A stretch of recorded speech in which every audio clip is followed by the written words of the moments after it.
Nestled deep in the rolling hills of a seemingly picturesque countryside, the town of Pine Hollow was the kind of place where strangers slowed down their cars to take photographs of the quaint main street. Its white-steepled church, brick-lined sidewalks, and neat rows of cottages seemed plucked from a postcard. But Pine Hollow was also a place where people whispered after dark and locked their doors by sunset. There was an air about the town, something unnameable yet heavy, like the stillness before a storm. The new residents didn't notice it at first, those few who stumbled upon Pine Hollow's quiet charm and decided to stay. They would smile at the locals who were polite but always reserved, and soon they'd settle into the rhythm of the place. Then they'd hear the stories. It started with the woods. Every townsperson avoided them. Towering trees that loomed at the edge of Pine Hollow seemed innocent enough by daylight, but at night, shadows stretched unnaturally long, and a persistent sense of being watched crept over anyone who ventured too close. Some said it was the wind, moaning as it funneled through the valleys. Others claimed it was something alive. Emily Fisher, the town's newest resident, was oblivious to the legends when she arrived. She had fled the noise and chaos of city life, eager for a simpler existence. Her real estate agent had gushed about Pine Hollow's serene beauty, and the moment Emily saw the sprawling Victorian fixer-upper on Elm Street, she was sold.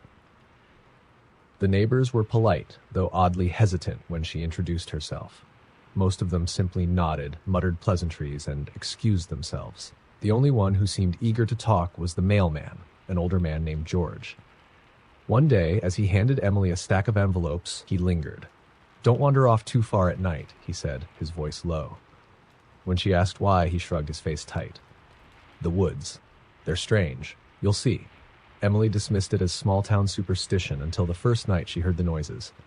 It was a little past midnight when she woke to what she thought was the sound of branches scratching against her window. Groggy, she glanced outside, expecting to see swaying limbs. Instead, the trees stood motionless under the moonlight.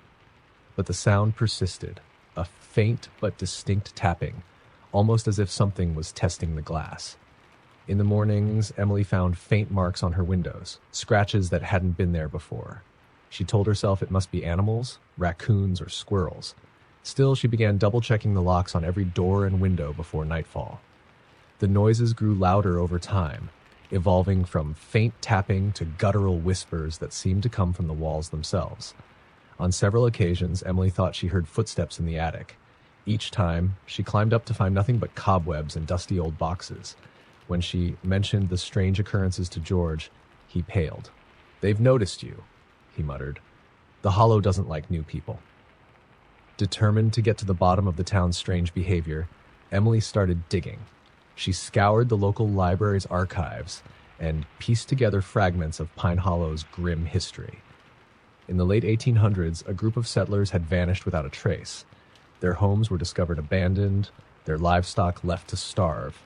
The only clue was a series of carvings found on the trees at the edge of the woods, symbols no one could decipher. Over the years, the stories grew more unsettling. A school teacher in the 1920s disappeared while walking home from work. A young couple in the 1950s vanished during a picnic by the creek.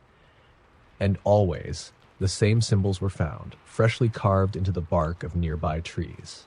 One rainy evening, Emily decided to explore the woods herself. Armed with a flashlight and a notebook, she ventured out, determined to face whatever irrational fears she had. The air grew colder as she stepped beneath the canopy of leaves, her breath visible in the beam of her flashlight.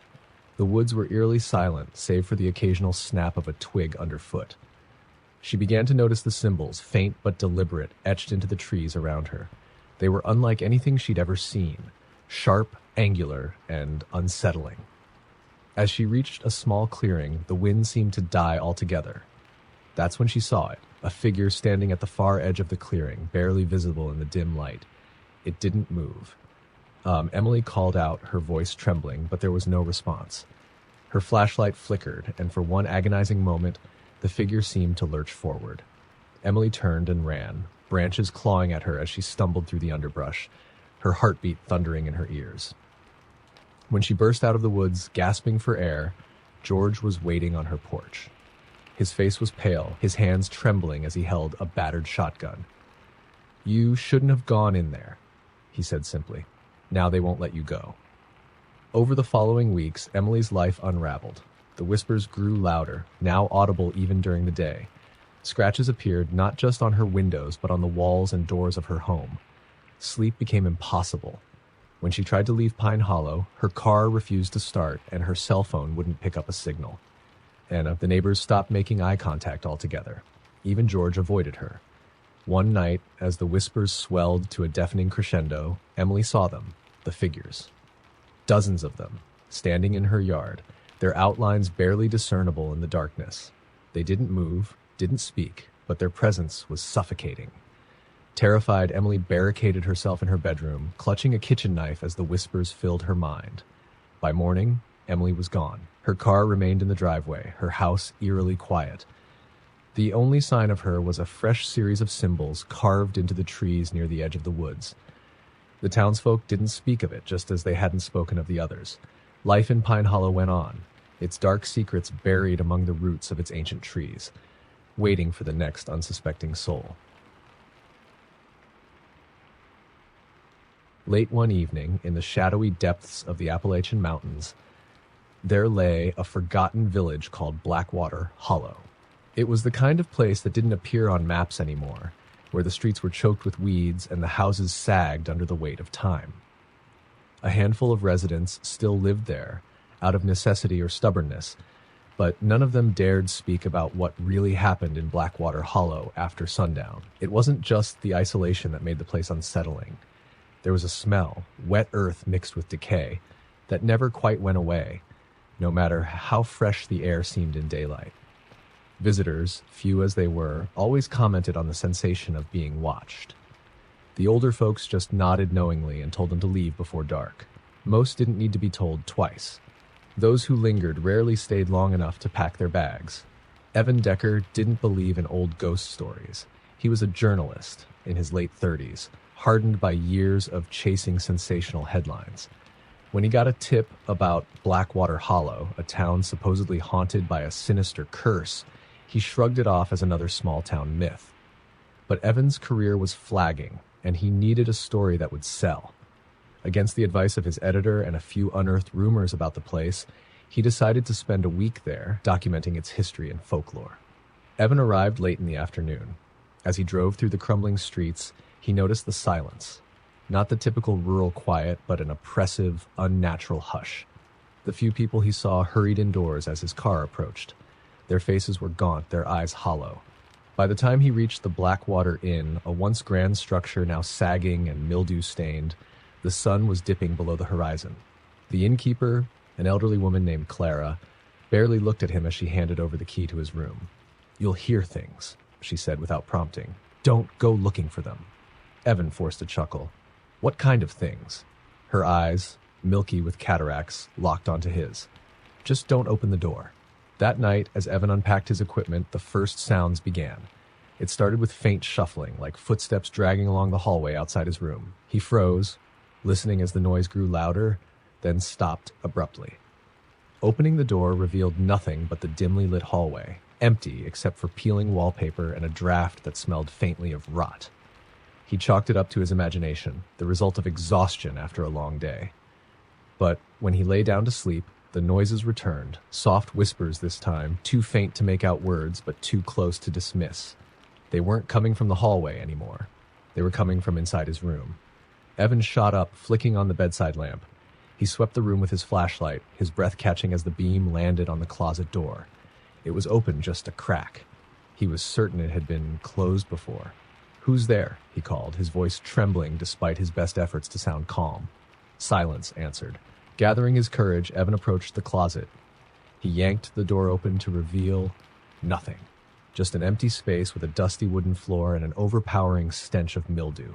He shut the door firmly and locked it, though he wasn't sure if that made him feel better or worse. The second night was worse. This time, Evan heard scratching. It started faintly, like nails dragging against wood, and quickly escalated into frantic, almost desperate clawing. It seemed to come from every direction, the walls, the floor, even the ceiling. He tried to record the sounds, but when he played the tape back, all he heard was static. The next morning, Clara served him a stale biscuit and watery coffee. "You should leave," she said without looking at him. Evan frowned. "What's going on here? What's wrong with this place?" Clara's lips tightened. She leaned in and whispered, "The Hollow keeps what it wants." Her words gnawed at him all day as he wandered the village, interviewing the few remaining residents. Most refused to talk. A few muttered cryptic warnings about the voices or the shadows. One man, drunk and trembling, said, "It's not just the town, it's the land. The whole place is cursed. You can't run from it. It'll follow you." By the third night, Evan was barely holding on to his skepticism. He barricaded his door with the dresser and left all the lights on. At midnight, the whispers began again. This time they were louder, clearer. They were calling his name. "Evan." The voice was soft, almost pleading. Then another joined in, and another, until the air was thick with overlapping voices. They sounded human, but wrong, distorted, like something mimicking speech without fully understanding it. When he pressed his ear to the wall, the whispers stopped. In their place came a low, guttural growl that made his blood run cold. Suddenly, the lights flickered, then went out completely. The room was plunged into darkness. Evan fumbled for his flashlight, but before he could switch it on, he heard the sound of something heavy scraping against the floor. His barricade. Something was pushing it aside. Paralyzed with fear, Evan crouched in the corner, clutching his flashlight. When the dresser toppled over with a crash, he saw the door swing open. Standing in the doorway was a figure, its outline barely visible in the faint moonlight. It was tall and thin, its head cocked unnaturally to one side. The air grew colder, and the stench of decay was overwhelming. "Evan," it rasped, its voice a grotesque mimicry of the whispers. He didn't remember running. He didn't remember starting his car or driving down the winding mountain road. All he knew was that he was miles away before he dared to look in the rearview mirror. For a split second, he saw something, someone, sitting in the back seat.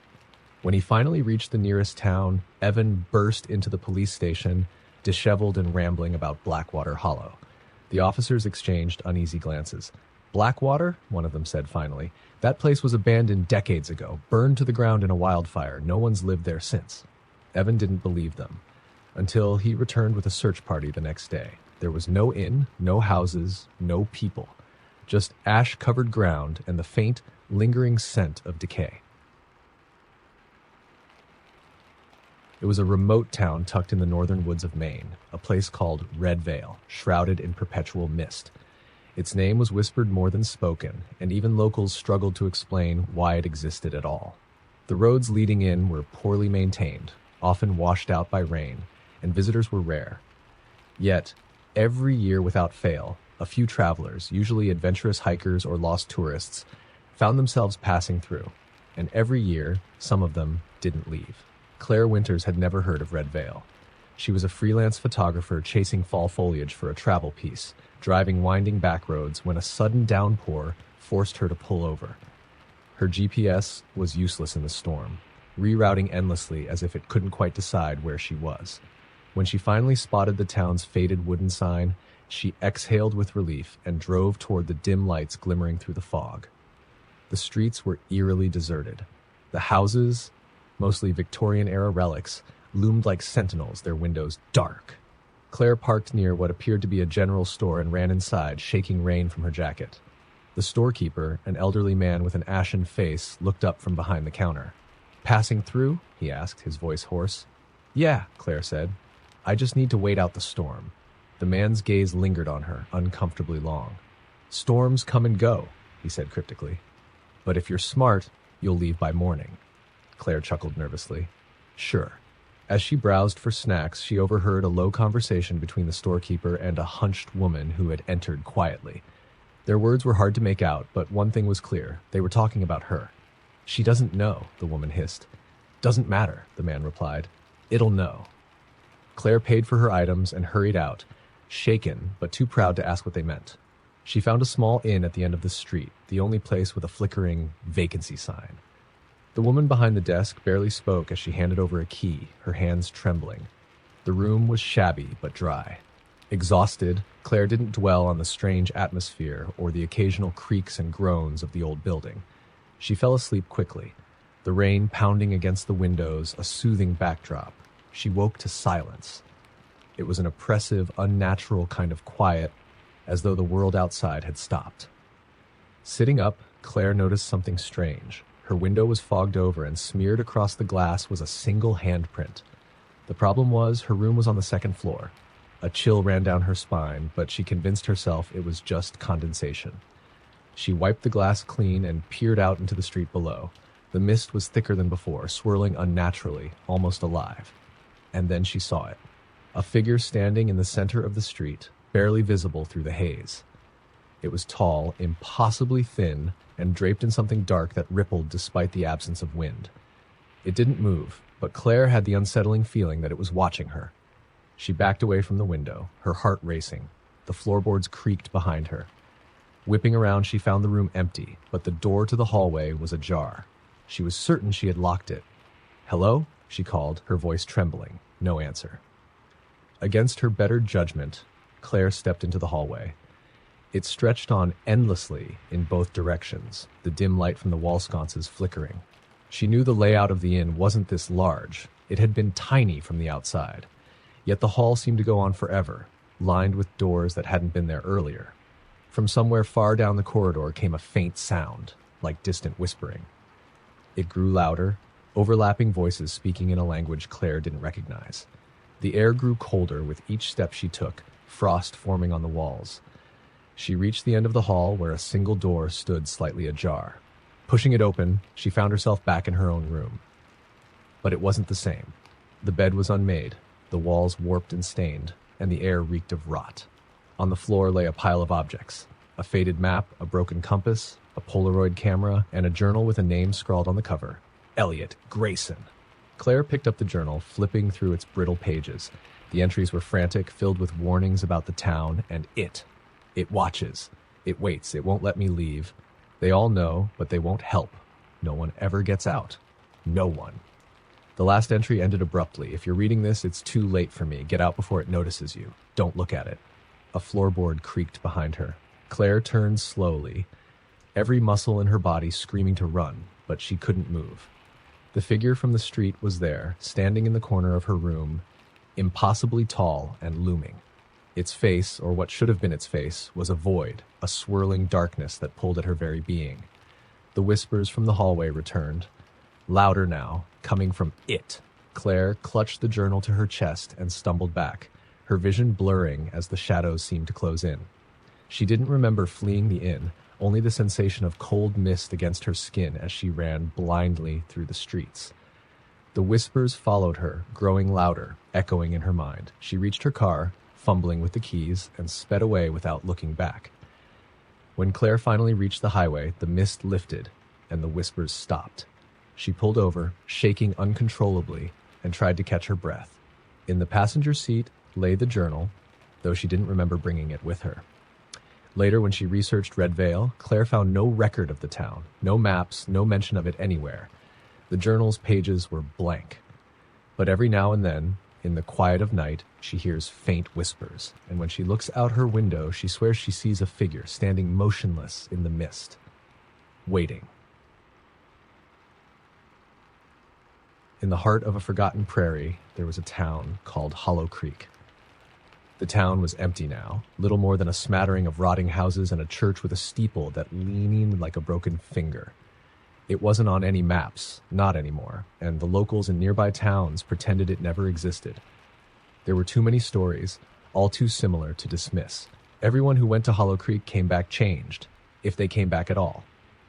Jordan Keller didn't believe in ghost stories. A budding urban explorer and amateur filmmaker, she thrived on venturing into the unknown, documenting abandoned places that sent shivers down other people's spines. When she stumbled upon a vague reference to Hollow Creek in an old journal she found at a thrift store, she knew she had to see it for herself. The journal belonged to a man named Richard Hale. Most of it was ramblings about prairie life in the late 19th century, but the last few pages hinted at something unsettling. "The town is not ours anymore," one entry read. "It watches, it mimics. The fields whisper when the wind dies, and the voices aren't theirs. We've locked the church doors, but I don't think that will stop it." The final entry was scribbled in a frenzy. No one listens. No one can. It's calling me now. If you find this, don't follow. If Jordan dismissed it as the fevered imagination of an old man long dead. She packed her camera, flashlight, and a few supplies and drove to the nearest town, asking locals for directions to Hollow Creek. Most reacted with unease, shaking their heads and warning her not to go. But one man, clearly drunk and desperate for cash, agreed to sketch her a crude map. "You won't like what you find," he said with a bitter laugh, "but you won't leave without it." It took her hours to find Hollow Creek. The road dissolved into dirt, then nothing but overgrown trails. Her car struggled over the uneven ground, and the prairie grass grew taller with every mile until it loomed above her hood. When she finally saw the silhouette of the town against the dying sun, a chill ran down her spine. Hollow Creek was eerily intact, as though it had been waiting. The buildings stood in unnatural silence, their windows gaping like empty eye sockets. The wind that had howled through the grass moments ago died as soon as she crossed the invisible threshold of the town. The air felt heavy, suffocating. Jordan set up her camera, speaking into the lens with the confidence she always mustered at the start of an exploration. "This is Hollow Creek," she said, her voice echoing in the quiet. "It's been abandoned for over a century, but as you can see, the buildings are remarkably preserved. Let's see what secrets it's hiding." She started with the general store, its shelves still stocked with dust-covered goods that seemed untouched by time. The floorboards creaked underfoot, each groan echoing louder than it should have. At the back of the store, she found a staircase leading to a cellar. Her flashlight flickered as she descended. The cellar smelled of mildew and something worse, something metallic and sour. On the dirt floor were strange markings, a spiral etched into the earth with symbols she couldn't recognize. As she bent to photograph them, her camera's screen distorted, static flickering across it. Then she heard it, a faint whisper, so soft she thought it might be her imagination. It came again, louder this time, from directly behind her. "Jordan." She froze. The voice was her own. Whipping around, she saw nothing but shadows. Her flashlight wavered, the beam shrinking as if the darkness were swallowing it. Heart pounding, she scrambled up the stairs and out into the street, gasping for air. The sun had set while she was in the cellar, plunging the town into deep twilight. Her car was a distant shape beyond the grass, but the thought of leaving felt like an insult to her pride. Instead, she made her way to the church. Its door hung slightly ajar, and inside, the air was colder than it had any right to be. The pews were overturned, and the altar was bare, save for a single, baggy, unlit candle. She panned her flashlight over the walls and froze. The spiral was there again, scrawled in thick black lines looping endlessly. It covered every inch of the walls, even the ceiling. The whispers returned, louder now, a cacophony of voices overlapping. Some were hers, but others were different. Deeper, guttural, inhuman. Her camera buzzed violently in her hands, the lens refusing to focus. She backed toward the door, her pulse hammering in her ears. That's when she saw it. In the corner of the church, where the shadows pooled darkest, something moved. It was humanoid in shape, but wrong in every way. Its limbs were too long, its joints bending unnaturally. Its face, or what passed for one, was smooth and featureless, but it tilted its head as though it could see her. "Jordan," it rasped, the words stretching unnaturally. She bolted, the church door slamming shut behind her as if pushed by unseen hands. She sprinted for her car, the tall grass slicing at her legs. Behind her, she heard the crunch of footsteps, impossibly fast. The whispers grew deafening, swirling in her mind until she couldn't tell where they ended and her own thoughts began. She reached the car and flung herself inside, fumbling with the keys. The engine sputtered but wouldn't turn over. Through the windshield, she saw the figure emerge from the grass, its long arms reaching, its head tilting in that awful, curious way. The last thing Jordan remembered was the sound of her own voice, too close, whispering, "Don't look." She woke up miles away, her car parked neatly on the edge of the prairie. The town was gone. The grass flattened where it had once stood. Her camera lay on the passenger seat, the battery dead. When she charged it later, the footage was corrupted, but there was one clear image, the spiral etched into the dirt with her name written in the center. Jordan never spoke about Hollow Creek again, but every night, just as she drifted off to sleep, she heard the whispers return, louder with each passing day, and she knew it was only a matter of time. There's a place in the Midwest called Barrow's Edge. You won't find it on maps, and people who live nearby refuse to talk about it. But if you travel far enough down State Route 46, past the crumbling signs and overgrown fields, you might notice a dirt road. There's no marker, but if you take it, and only if you take it, you'll find yourself in Barrow's Edge. The town looks unremarkable at first glance. Rows of decaying houses, a general store with a shattered sign, and a church whose steeple has collapsed into itself. The streets are lined with dead trees, their branches gnarled like claws. No cars, no lights, no people. Jared Montgomery didn't believe in cursed towns. He was a skeptic through and through, a photographer who specialized in debunking urban legends. Barrow's Edge had been a challenge issued by his online followers, a dare to prove that the so-called vanishing town was nothing more than an old ghost story.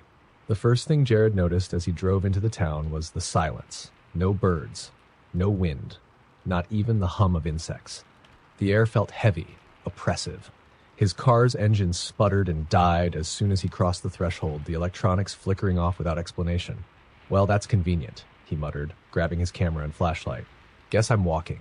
He wandered through the empty streets, taking pictures of the crumbling architecture and overgrown yards. The deeper he ventured, the more unsettling the town became. Windows were boarded up, but not from the outside. Doors hung open, swinging gently on creaking hinges, revealing homes frozen in time. Tables were set for meals that had long since rotted away. Toys lay scattered across living room floors, their colors faded. It was as if the entire town had vanished in the middle of the day. But there was no graffiti, no signs of looting, no animals picking through the decay. Just nothing. As the sun began to set, Jared felt an unshakable urge to leave. The air seemed thicker now, harder to breathe. Shadows stretched unnaturally long, creeping toward him no matter which direction he faced. His unease grew when he realized he couldn't find the dirt road he'd entered from. It was as if the town had swallowed it whole. "That's fine," he told himself, his voice unnaturally loud in the stillness. "Just stay calm. I'll find it in the morning." He set up camp in the ruins of what had once been a diner, a building with cracked linoleum floors and faded red booths. The sign above the counter read, "Barrow's Best Burgers," in flaking paint. Jared unpacked his gear, ignoring the sense of unease clawing at his chest. He would document the town, get his story, and prove the legends wrong.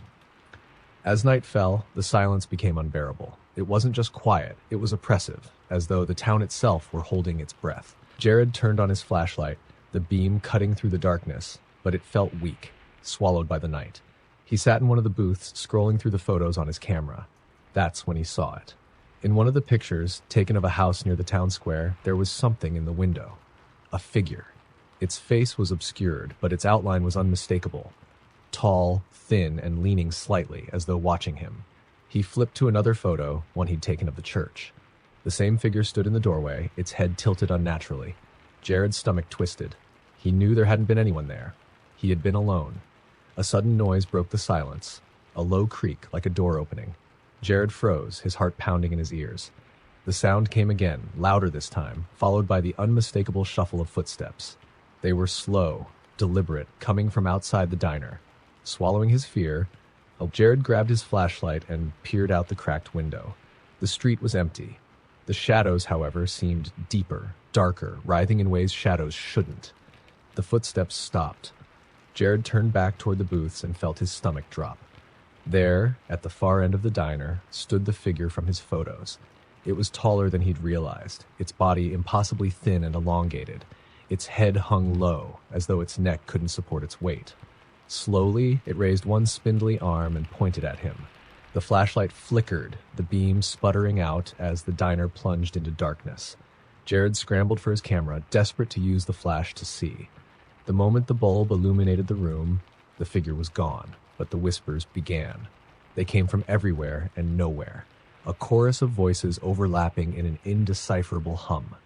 Jared bolted from the diner, his flashlight flickering back to life as he ran. The streets were different now, warped and twisting, the houses leaning toward him like spectators. He couldn't find his car, couldn't find the dirt road, couldn't find anything familiar. And then he saw it, the figure, standing in the middle of the street, its head cocked to one side as if curious. "Stay away," Jared shouted, his voice breaking. The figure took a step forward, and another. Its movements were slow, deliberate, but the distance between them shrank too quickly, as though the town itself were pulling Jared closer to it. Panicking, Jared turned and ran, his legs burning as he sprinted toward the edge of the town. He didn't know where he was going, only that he had to get away. The whispers grew louder, more insistent, until they were inside his head, drowning out his thoughts. The last thing Jared remembered was collapsing in the dirt, the figure looming over him, its elongated fingers reaching for his face. When he woke, Jared was back on State Route 46, his car idling beside him. His camera was gone. His flashlight was gone. His phone showed no photos, no evidence he had ever been there. But his arms were covered in bruises shaped like fingers, and his ears rang with whispers that refused to fade. Jared never spoke of Barrow's Edge again. But sometimes in the quiet moments before sleep, he saw shadows stretch unnaturally long in the corners of his room, and he knew it hadn't let him go entirely. There's a stretch of road in the Appalachians that locals call Whistler's Hollow. It's not marked on any maps, and most people only come across it by accident. The road is narrow and lined with ancient trees whose branches form a canopy so thick that sunlight barely filters through, even at midday. Travelers who take the road often report strange phenomena. Their radios stop working, their cell phones lose signal, and most unnervingly, they hear faint whistling that seems to come from nowhere and everywhere at once. Emma Price wasn't from the area. She was just passing through, driving cross-country to start a new job in a city far from the small town she'd grown up in. Her route had been straightforward until her GPS inexplicably redirected her onto a winding back road. She didn't think much of it at first. It seemed like a shortcut. The moment she turned onto the narrow, shaded road, her car radio cut out mid-song. The sudden silence unsettled her, but she chalked it up to poor reception. As she drove deeper into the hollow, the dense trees pressed closer, their gnarled branches scratching at her windows like skeletal fingers whenever the wind picked up. It started as a faint sound. Emma thought it was the wind at first, but it grew more distinct. A slow, haunting whistle, carrying a melody she didn't recognize. She turned off the air conditioning, thinking it might be a mechanical noise, but the whistling persisted. It seemed to come from the woods, drifting in and out like someone walking parallel to her car. Emma gripped the wheel tighter, her unease growing. She told herself it was just her imagination, but when she glanced in the rearview mirror, she saw something that made her blood run cold. There was a figure standing in the middle of the road, far behind her. It was too distant to make out details, but its posture was unnerving, unnaturally still, with its head tilted to one side, as if watching her. Emma's foot instinctively pressed harder on the gas, and the figure vanished from view as her car rounded a curve. She tried to convince herself it was just a trick of the shadows, but the whistling grew louder, more insistent. It wasn't just behind her now, it seemed to come from all around. Her car's headlights flickered as she approached a fork in the road.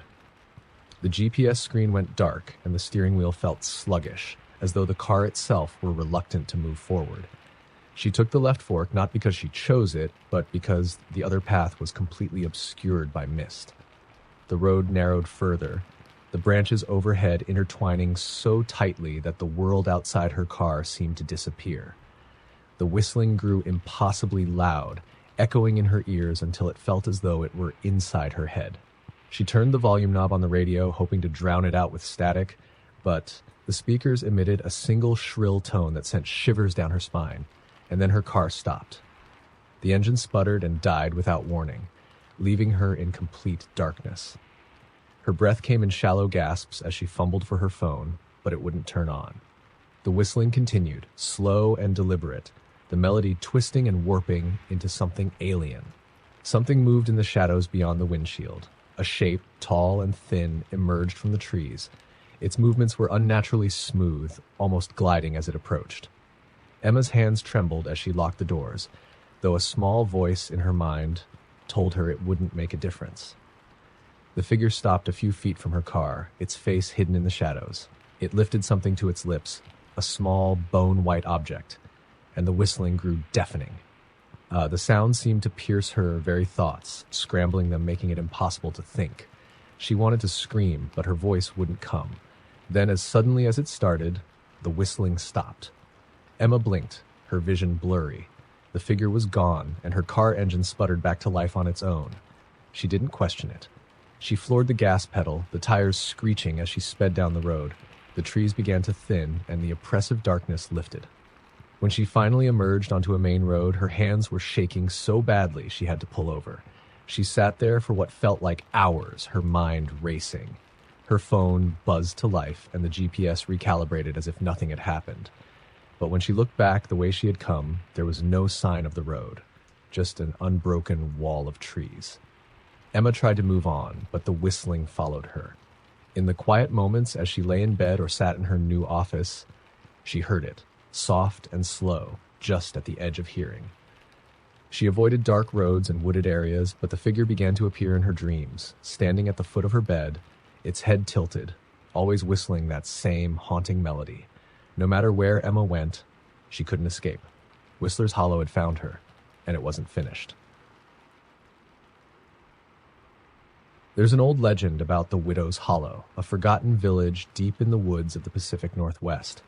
It's not on any maps, and the locals say it's cursed ground, avoided even by the wildlife. They tell stories about people who wander into the hollow and return changed, or don't return at all. The few who make it back say the same thing. Don't answer her if she calls your name. Daniel Green had never been one for ghost stories. He was an avid hiker, the kind who prided himself on venturing into places few dared to tread. So when he overheard a group of locals in a diner warning a newcomer about the hollow, his interest was piqued. They spoke of a widow who had lived there centuries ago, shunned by her neighbors and accused of witchcraft. When her husband died under mysterious circumstances, the villagers turned on her. The story went that she cursed the hollow with her dying breath, vowing to make the land hers for all eternity. Daniel brushed it off as folklore and decided to find the place. It would make for an interesting story to tell, and besides, he didn't believe in curses. Armed with a map, a compass, and a sturdy pack, he set out into the dense forest where the hollow was rumored to be. The first day was uneventful. The woods were beautiful, with shafts of sunlight breaking through the canopy and the distant sounds of birdsong. But as the day wore on, an unsettling stillness crept in. The birds stopped singing, and the air grew colder, heavier. By the time Daniel set up camp, the silence was deafening. He told himself it was just his imagination, but unease settled in his chest like a stone. That night, he dreamed of a woman in black. Her face was pale and expressionless, her eyes like twin voids. She stood at the edge of his campfire's light, watching him silently. When he woke, his tent was undisturbed, but he couldn't shake the feeling that he hadn't been alone. The deeper he ventured into the woods, the stranger things became. He noticed carvings on the trees, spirals and symbols he didn't recognize. His compass needle spun wildly, refusing to settle, and the sunlight never seemed to reach the forest floor anymore. By midday, he stumbled upon the hollow. It was smaller than he expected, a clearing surrounded by ancient, twisted trees.